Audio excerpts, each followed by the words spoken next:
흡족한 비로 세움이 돋아나는 가운데 사순절 넷째 주일을 맞아 기도와 찬양으로 예배하게 하시니 감사합니다. 부활의 소망을 주신 주님, 2년을 훌쩍 넘은 코로나 팬데믹의 재앙 속에서도 어김없이 순환하는 하나님의 섭리 앞에 무릎을 꿇습니다. 동토의 시간 뒤에 봄이 오듯 주님의 참담했던 고난 뒤에 부활의 생명이 있음을 믿으며 소망을 품고 기도합니다. 주님, 이 사순절 기간에 주님께서 짊어지셨던 십자가를 생각하며 고백하고 회개하게 하소서. 겉과 속이 다르게 말씀 따로 생활 따로 살아왔음을 고백하며 회개합니다. 주님의 뜻을 뻔히 알면서도 자신의 욕망과 자랑, 번영을 위해 살았음을 고백하며 회개합니다. 볼 수 있는 눈이 있음에도 눈먼 자처럼, 들을 수 있는 귀가 있음에도 귀먼 자처럼, 품을 수 있는 가슴이 있으면서도 냉혈 인간처럼, 나눌 것을 가지고 있음에도 가난한 사람처럼 살아왔음을 고백하며 회개하오니 용서하소서. 주님, 이 사순절 기간에 저와 우리 무진 교우들이 각자의 십자가를 지기로 결단하게 하소서. 주님께서 친히 사랑하셨던 낮고 천하고 약하고 병든 자들을 더 사랑하기로 결단하게 하소서. 세상의 욕망과 성공보다는 주님의 나라와 영광을 위하여 헌신하기로 결단하게 하소서. 세상에 속한 사람이기보다는 주님께 사로잡힌 자, 주님께 속한 사람으로 살아가기로 결단하게 하소서. 그리하여 그리스도와 연합한 신앙인이 되도록 결단하게 하소서. 무진교회를 사랑하시는 주님, 무진교회가 주님의 푸른 초장이 되어 배고픈 양들이 배부르게 먹게 하소서. 무진교회가 힘들고 지친 영혼들에게 주님의 사랑과 평화를 전하게 하소서. 당회와 남신도회, 여신도회, 성가대, 교회 학교와 각 소모임들이 서로 합력하여 곳곳에서 주님의 찬양이 울려 퍼지게 하소서. 주방에선 송찬의 은혜가 웃음꽃으로 피어나게 하시고, 꽃피는 봄날엔 온 교인들이 운동장에 모여 온몸으로 친교하게 하시고, 가을날엔 무진장 축제를 열어 함께 노래하고 춤추게 하시며, 성탄 전야제와 성탄엔 기쁨과 영광을 온 세상에 알리게 하소서. 언제나 사랑으로 함께 하시는 주님, 정치와 사회가 불안정해도 말씀으로 무장한 성도들이 믿음으로 평화와 안정을 도모해 갈 수 있도록 실천적인 노력을 하게 하소서. 주님, 정한철 목사님을 영육간에 강건하게 하셔서 오늘 알곡과 가라지의 신앙이라는 말씀을 전하실 때 무진 교우들의 삶 속에 알곡으로 열매 맺을 수 있도록 역사하소서. 또한 무진교회에 합당한 부목사님을 청빙할 수 있도록 기도하오니 예비하신 교역자를 하루속히 보내주소서. 이 예배의 시종을 주님께서 인도하시고 축복해 주소서. 사순절 기간에 회개와 결단을 통해 진정한 신앙인으로 부활하기를 바라며 대속의 십자가를 지신 예수님의 이름으로 기도드립니다. 아멘.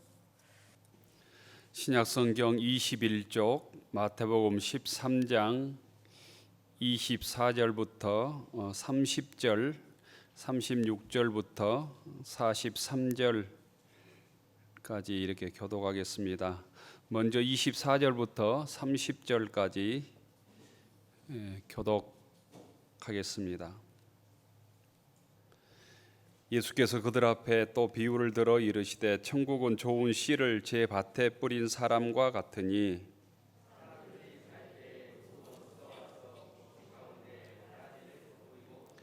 싹이 나고 결실할 때 가라지도 보이거늘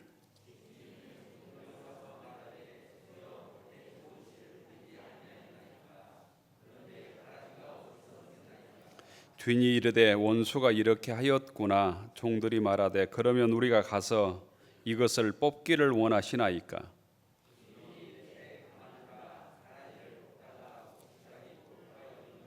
같이 읽읍시다. 둘 다 추수 때까지 함께 자라게 두라. 추수 때 내가 추수꾼들에게 말하기를 가라지는 먼저 거두어 불사르게 단으로 묶고 곡식은 모아 내 곡간에 넣으라 하니라. 아멘. 예수께서 무리를 떠나사 집에 들어가시니 제자들이 나와 이르되 밭에 가라지 비유를 우리에게 설명하여 주소서. 밭은 세상이요 좋은 씨는 천국의 아들들이요 가라지는 악한 자의 아들들이요.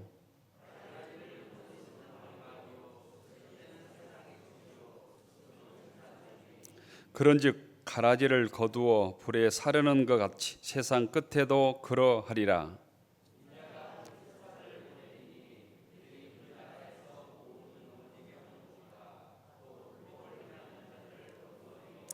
풀무불에 던져 넣으리니 거기서 울며 이를 갈게 되리라. 그때 의인들은 자기 아버지 나라에서 해와 같이 빛나리라. 귀 있는 자는 들으라. 아멘. 3월 마지막 주일 사순절 넷째 주일입니다. 주일전에 나오신 모든 교우들을 주님 이름으로 축복합니다.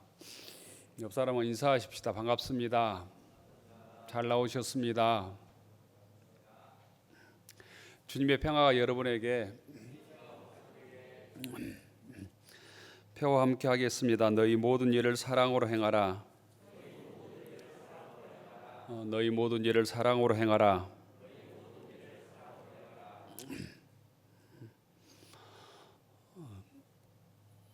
한 주간 잘 지내셨는지 모르겠습니다. 우리 교우들 중에도 코로나 오미크론에 확진되어서 이렇게 격리 중에 있는 교우들도 몇 가정 있는 것 같고요. 또 격리가 끝난 교우들도 있고 그렇습니다. 이런 말 들어보셨는지 모르겠습니다. 아직까지도 코로나나 오미크론에 안 걸렸으면 인간관계에 문제가 있답니다. 내가 건강하면 인간관계가 문제가 있지 않는지 돌아보셔야 돼요. 이 말 듣고 틀린 말이 아닌 것 같다 이런 생각이 들었습니다. 코로나에 혹시 걸리면 죽을 것 같지 않으니까 잘 치료받고 또 격리하고 쉬고 또 기도의 시간으로 삼았으면 좋겠다 생각하고요. 안 걸려서 건강하면 신앙생활 더욱 열심을 내고 또 힘들어하는 교우들에게 좀 전화도 하고 이랬으면 좋을 것 같습니다. 그제 밤에 봄비가 제법 내렸습니다. 봄 가뭄이 아주 심했는데 농사짓는 농부들에게는 단비였을 것 같습니다. 이 시간 성령의 단비가 저희들에게 내려주시기를 원합니다. 마태복음 13장, 오늘 우리가 읽은 마태복음 13장은 흔히 비유장으로 불려집니다. 예수님께서 제자들에게 하나님 나라를 설명하는데 그 설명을 비유로 설명을 해 주셨습니다. 마태복음 13장에 보면 7가지 비유가 나옵니다. 7가지 비유. 씨 뿌리는 사람의 비유, 가라지와 알곡의 비유, 겨자씨 비유, 누룩의 비유, 밭에 감추어진 보물 비유, 값진 진주의 비유, 그물의 비유, 이 7가지입니다. 7가지의 목적은 하나입니다. 예수님께서 하나님 나라는 이런 것이다. 하나님 나라에 대해서 설명해 주는 비유입니다. 우리가 내일을 모르듯이 우리가 천국을 가보지 않아서 하나님 나라에서 모르잖아요. 그래서 예수님께서 비유를 통해서 하나님 나라는 이런 모습이다, 이런 것이다, 이런 내용을 가지고 있다, 이렇게 설명해 줍니다. 오늘 24절에 보면 예수님께서 그들 앞에 또 비유를 들어 이르시되 천국은 좋은 씨를 제 밭에 뿌린 사람과 같다, 이러면서 설명해 주십니다. 천국은 하늘나라이죠. 하늘나라. 마가복음에는 하나님 나라라고 그랬습니다. 하나님 나라. 이스라엘 백성들은 하나님의 이름을 부르는 것을 아주 경원시했습니다. 조심했습니다. 그래서 이름을 부르지 않고 하나님 나라를 하늘나라로 표현을 했습니다. 천국으로 표현을 했습니다. 마가복음에는 이 하늘나라를 하나님 나라라고 표현하고 있습니다.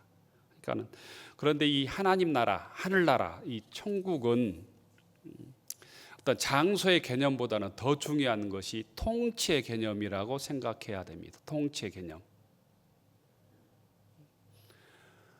똑같은 나라여도 어떤 사람이 대통령을 하나에 따라서 권위주의 시대도 있고 독재도 하고 군인들이 대통령을 하고 또 민주주의 사회가 되기도 하는 것처럼 누가 통치하느냐에 대한 누가 통치. 하나님이 통치하는 나라가 하나님 나라라는 거예요. 하나님 나라.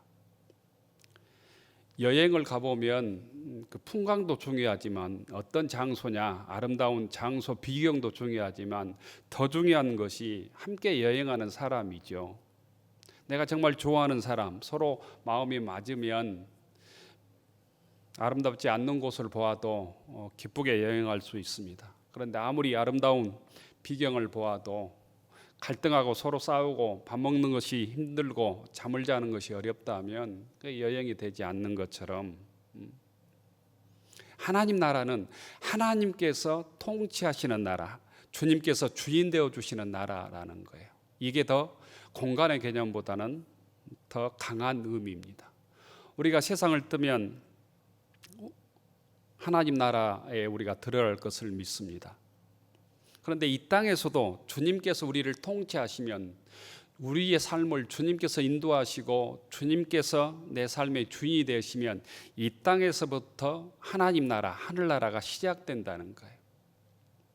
끊임없이 예수님께서는 제자들에게 하늘나라는 천국은 너희들 마음속에 있다, 이런 표현을 쓰셨습니다.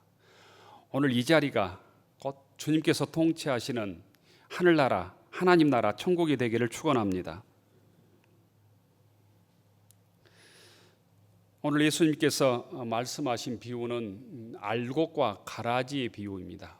흔히 가라지의 비유라고 말씀을 하죠. 가라지는 우리로 얘기하면 정확한 의미는 독보리입니다. 독보리.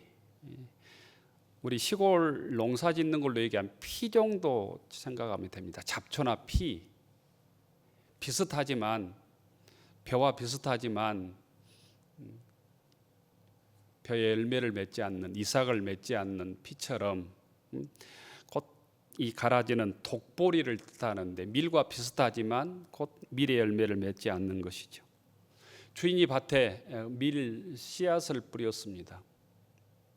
싹이 나서 한참 자라고 있는데 종들이 가서 보니까 밀이 아닌 이 독보리, 가라지가 함께 자라고 있는 거예요. 종들이 깜짝 놀라서 주인에게 이렇게 보고하지요. 밀밭에 밀만 자라는 것이 아니라 가라지도 자라고 있습니다. 주인님, 가라지를 뽑아낼까요? 이렇게 물었을 때 주인이 가라지를 뽑지 말고 그대로 두라고 얘기합니다. 가라지 뽑다가 밀밭도 상할까 두렵다. 마지막 추수 때가 되면 가라지는 묶어서 곡식으로 이 단으로 묶어서 불에 태우고 알곡은 묶어서 곡간에 들이면 된다, 이렇게 얘기합니다.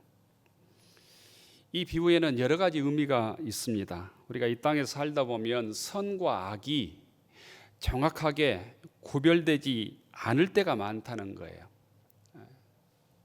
뿌리가 서로 얽혀 있을 때가 많다는 거예요.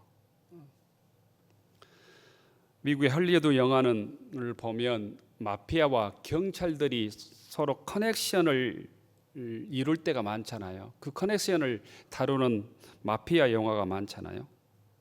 신의 얼굴을 한 자가 악의 화신일 수 있고 악마인 줄 알았는데 삶이 그만큼 힘들었구나 이렇게 동정할 수 있는 사람도 있다는 거예요.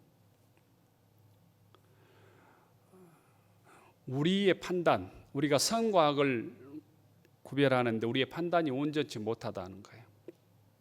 내가 다른 사람을 향해서 악한 사람으로 얘기하는데 그 사람이 나를 볼 때 또 악한 사람으로 생각할 수 있다는 거예요. 그래서 우리의 판단이 바르지 못하다, 실수할 수 있다, 오판할 수 있다는 거예요. 어떤 관점에서 보느냐에 따라서 우리의 모습도 좋은 사람일 수도 있고 어떤 사람에게는 나쁜 사람일 수도 있죠. 우리 삶의 모습이 지킬 박사와 하이드처럼 낮에는 지킬 박사처럼 정말 동네에서 칭찬받는 의사인데 밤에는 하이드처럼 강도짓을 할 수도 있다는 거죠. 우리의 삶도 그렇습니다. 여러분들이 거룩하게 이 자리에 앉아 계시지만 한 주의 삶을 돌아보면 주님 보시기에 사람 보기에 부끄러운 삶을 우리가 살았을 수도 있어요. 악한 말을 나오고 혈기를 내고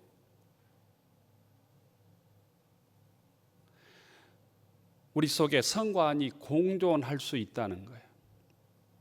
그런 부분에서 너희들의 눈으로 선과 악을 구별하다 보면 잘못 우를 범할 수 있다는 겁니다. 그래서 우리들에게는 더욱 겸손히 주님께 기도하는 영적 분별력의 능력을 회복하는 것이 필요하고 곧 마지막에 선이 이긴다라고 하는 믿음이 필요하다는 거예요. 예수님께서 두 가지 비유를 정확하게 비유의 내용을 설명해 주십니다. 몇 주 전에 공부했던 씨 뿌리는 비유를 주님께서 이런 뜻이다라고 설명해 주죠. 오늘도 알곡과 가라지 비유를 주님께서 구체적으로 36절부터 보면 설명해 줍니다. 그래서 이렇게 얘기하죠. 씨 뿌리는 사람, 씨 뿌리는 농부는 인자다. 인자가 예수님입니다. 예수님. 씨 뿌리는 사람이 나다. 밭은 세상이다. 좋은 씨는 천국의 아들들이다. 하나님의 자녀들이다. 가라지는 악한 자의 자녀들이다. 곧 마귀의 자식들이다. 가라지를 심는 자는 누구냐? 원수들이다. 곧 마귀다. 추수 때는 세상 끝날이다. 종말이다. 추수꾼은 천사들이다. 이렇게 설명해 줍니다. 예수님께서 이 땅에 오신 목적은 세상 사람들에게 하나님의 복음을 전하여 곧 하나님의 자녀로 삼기 위함이죠. 세상을 구원하기 위함이다라는 거예요. 주님께서 이 땅에 오셔서 십자가에 우리의 죄악을 대신해서 피 흘려 주셔서 우리가 구원받은 줄로 믿습니다.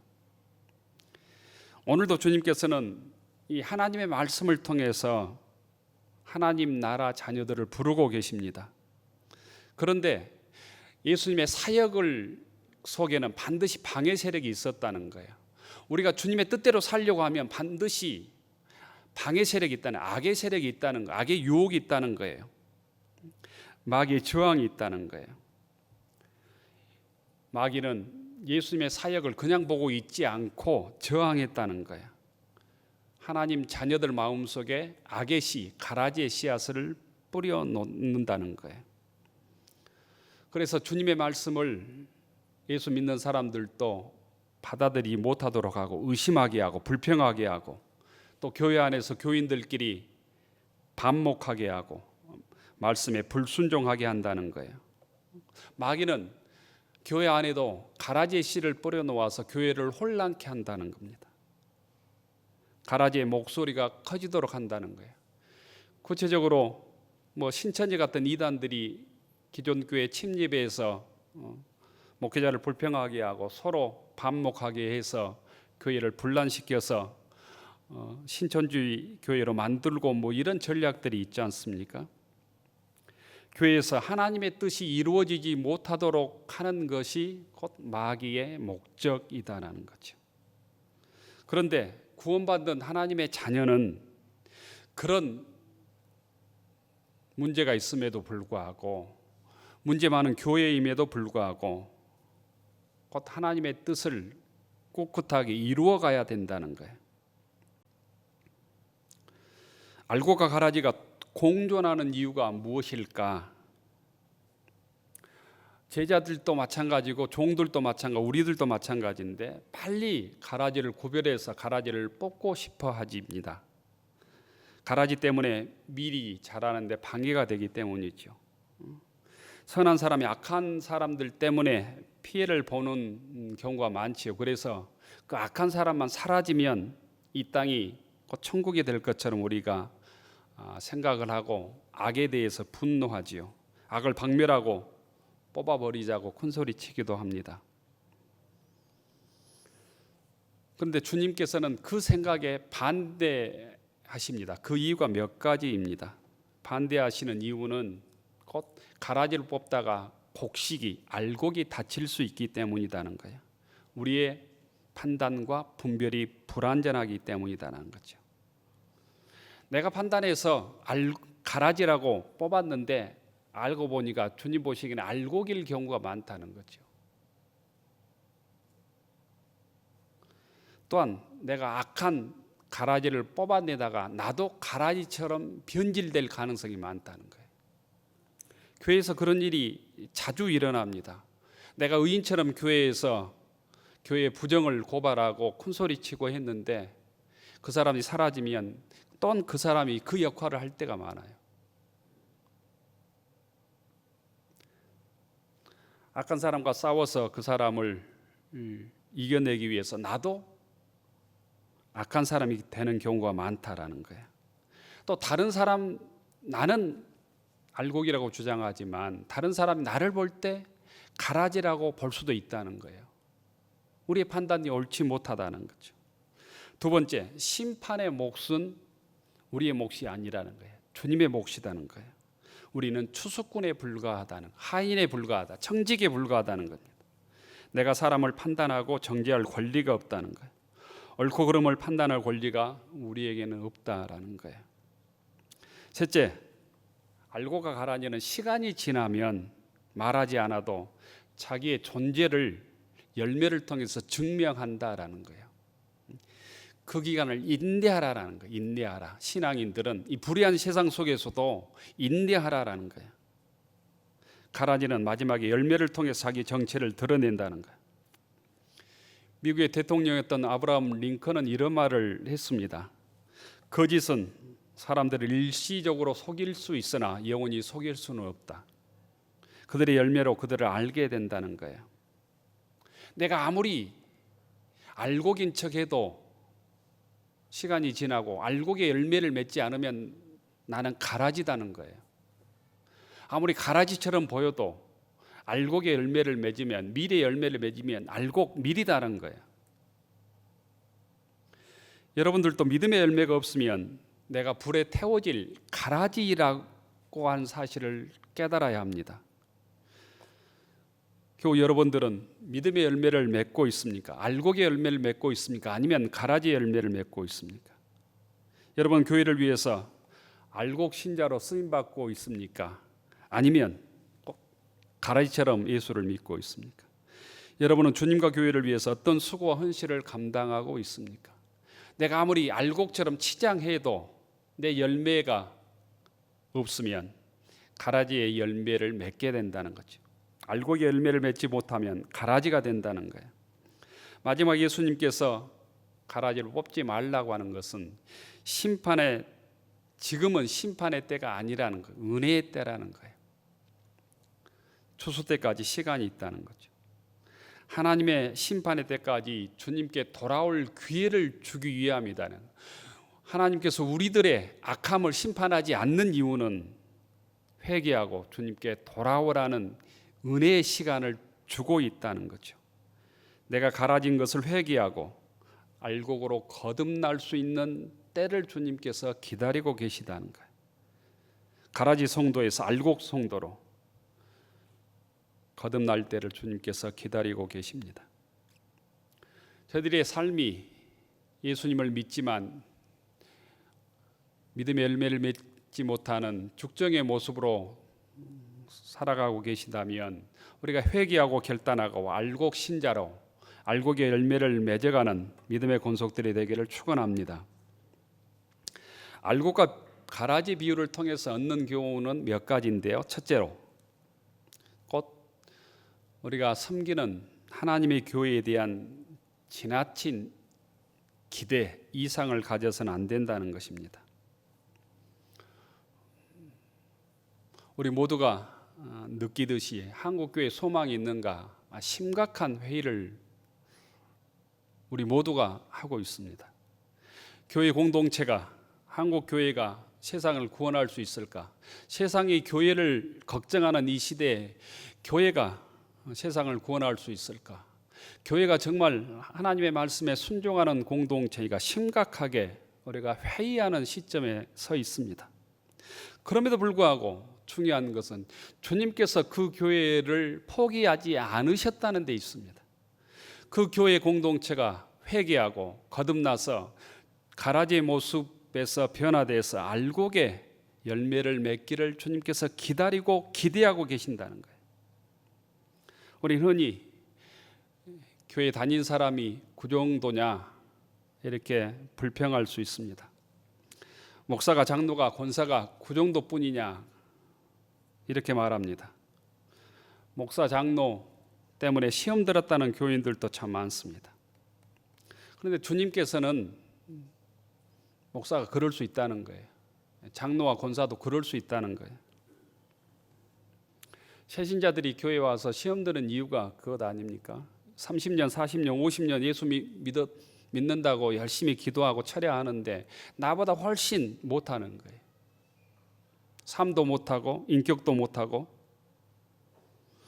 그런데 새신자가 생각하는 그 삶이 잘못된 게 아니라 그 생각이 틀린 것이다라는 거예요.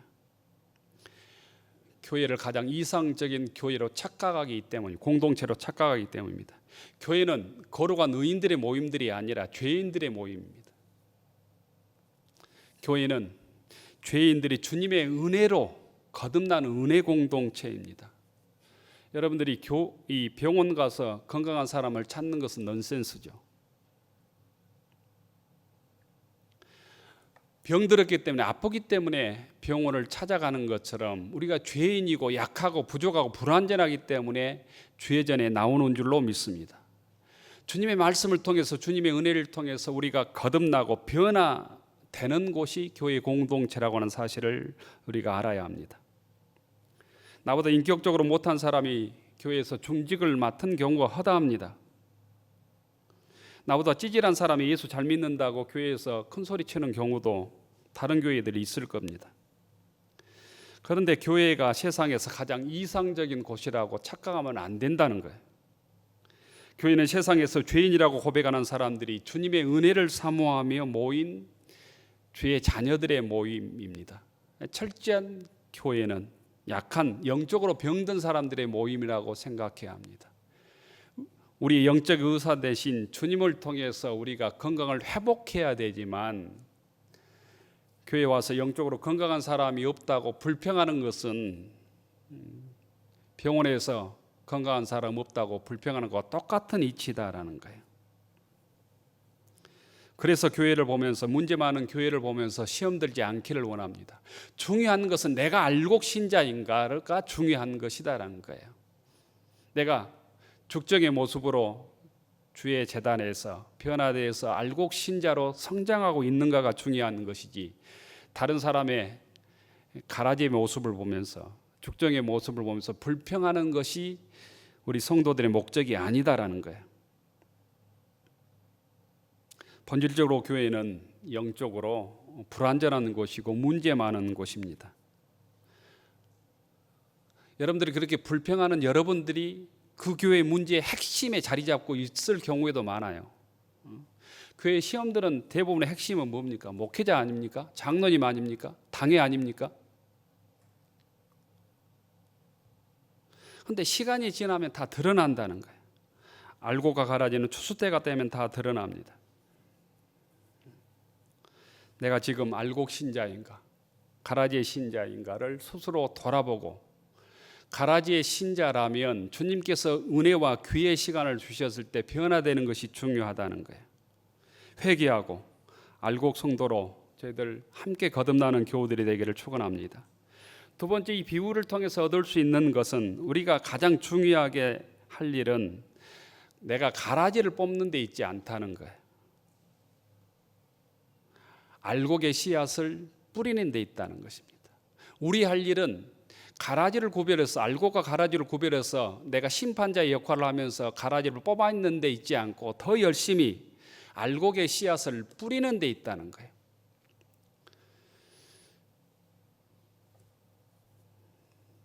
아무리 내 가정에 부족한 점에 대해서 불평해도 가정은 좋아지지 않습니다. 불평을 그치고 내가 바로 정직하게 살면 가정이 좋아지는 거예요. 자녀를 탓하기 전에 부모들이 정직하게 바르게 진실하게 살면 가정이 좋아집니다. 자녀가 돌아옵니다. 마찬가지입니다. 우리 교회가 문제가 많다면, 약점이 있다면 내가 열심히 씨를 뿌리면 좋은 교회가 될 수 있다는 거예요. 불평하고 가라지를 뽑는데 내 목적이 있지 않다는 거예요. 주님 앞에 알곡임을 고백하기보다는 저 사람이 알곡이 아니다 이렇게 손가락질하는데 곧 우리의 목적이 있지 않다는 것입니다. 우리가 형제를 정죄하고 심판하고 판단하는 것은 내 할 일이 아니고 주님의 권한이고 마지막에 주님께서 판단하실 것입니다. 교우 여러분, 가라지 같은 신앙인을 보고 시험 들지 않고 불평하지 않고 여러분들이 알곡 신자가 되기를 축원합니다. 가라지 같은 한국 교회를 보고 낙심하지 말고 우리 무진 교회가 천국 창고에 들어갈 수 있는 건강하고 복된 교회를 만들어갈 수 있기를 바랍니다. 불의한 세상을 보고 불평하기 전에 여러분이 바른 신앙이 되어서 세상에 빛이 되고 소금이 되는 신앙인으로 살아갈 수 있기를 축원합니다. 셋째는 내가 영적으로 깨어 있어야 된다는 교훈입니다. 25절에 보면 사람들이 잘 때 원수가 와서 곡식 가운데 가라지를 덮구리고 갔다고 표현하고 있습니다. 마귀가 가라지를 뿌린 시간이 잠잘 때입니다. 잠잘 때. 우리가 영적으로 졸고 있을 때 마귀는 가라지를 우리의 심령 속에 뿌려 놓습니다. 우리 영혼이 잠들어 있을 때 마귀 유혹에 덫에 걸려 넘어진다는 거예요. 영적으로 졸지 않도록 깨어 있으라는 거예요. 사탄의 유혹에 걸려 넘어지지 않도록 깨어 있으라는 거예요. 그래서 쉬지 말고 깨어서 기도해야 되는 것이 우리 성도의 사명입니다. 더욱 열심히 주의 몸된 제단을 사랑하고 교회를 위해서 헌신하고 세상 유혹에 걸려 넘어지지 않도록 경건하게 내 신앙을 지키는 것이 주님께서 우리들에게 요구하시는 영적으로 깨어있는 사명을 감당하는 것입니다. 마지막으로는 우리 자신을 돌아봐야 합니다. 내가 알곡인지 가라지인지. 내 자신이 가라지라면 돌이키고 회개하고 알곡으로 변화해야 합니다. 우리 인생에 때가 있습니다. 회개할 때도 때가 있습니다. 주님을 위해서 충성할 때도 때가 있습니다. 30절을 보시면 이렇게 되어 있습니다. 둘 다 추수 때까지 함께 자라게 두라. 추수 때 내가 추수꾼들에게 말하기를 가라지는 먼저 거두어 불사르게 단으로 묶고 곡식은 구하 모아 내 곡간에 넣으라 하리라. 추수 때는 세상 끝을 의미합니다. 추수꾼은 천사들입니다. 반드시 종말의 때가 있다는 거예요. 반드시 심판의 때가 있다는 것이. 이 세상이 영원하지 않다는 거죠. 개인적인 종말의 때는 내가 죽음을 맞이할 때입니다. 역사의 종말의 때는 주님께서 오시는 때죠. 역사의 종말의 때 악은 곧 완전히 심판받을 때가 있다는 것이죠. 가라지의 최후, 악의 최후, 마귀의 최후가 어떻게 되는가? 41절에 이렇게 되어 있습니다. 인자가 그 천사들을 보내리니 그들이 그 나라에서 모든 넘어지게 하는 것과 불법을 행하는 자들을 거두어내어 42절에 풀무불에 던져 넣으리니 거기서 울며 이를 갈게 되리라. 풀무불에서 울며 이를 갈게 되리라. 이게 곧 가라지의 최후, 마귀의 최후라는 거예요. 마귀의 자녀들은 영원히 꺼지지 않는 풀무불에 던져서 울며 이를 갈게 될 것이다. 이게 악의 최후입니다. 우리가 아무리 힘들어도 우리가 알곡이라면 주변에 아무리 가라지가 많아도 그 가라지를 핑계대며 성장하고 열매를 맺는 것을 포기해서는 안 된다는 거예요. 아무리 주변에 가라지가 많아도 꿋꿋하게 악을 이기며 성장해서 열매를 맺는 게 알곡의 사명, 성도의 사명이라는 거예요. 교회가 문제가 많다 할지라도, 한국교회의 모든 교회가 소망이 없다 할지라도, 세상이 악하다 할지라도